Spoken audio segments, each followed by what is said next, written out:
The poem that I chose for the Alingham brief was the Rain Chapel.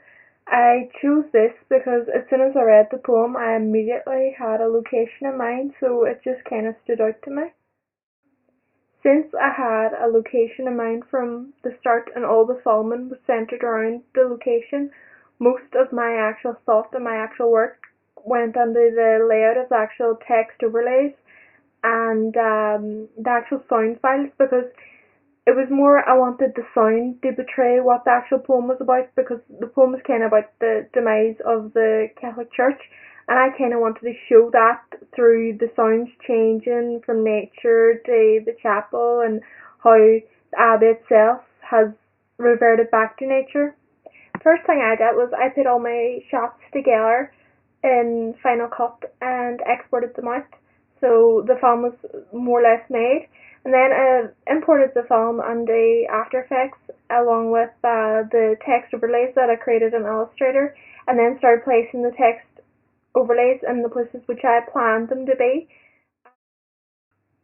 I found it very difficult getting the grips with filming and editing even. It was the first time I'd ever made a film. So trying to get the grips with the software like Final Cut and even what way to film stuff, like what was good shots, what was interesting shots.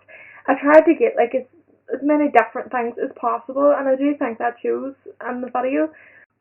I had originally planned to do all my filming the one day. The day that I went, the lighting was actually really good, so it was perfect for filming. Then when I showed my film to the class, it was suggested that maybe I have a couple of more shots on, like, because it didn't really seem like it was ending where it ended. So I went and tried to like take more shots and lengthen the film a bit to give it a bit more structure. But the actual day that I was filming, reshooting some of the shots, it was really cloudy and overcast and dull, and they just looked awful. They didn't look the same. So it actually turned out 3 days filming. The first day, then the reshoot, and then the reshoot of the reshoot.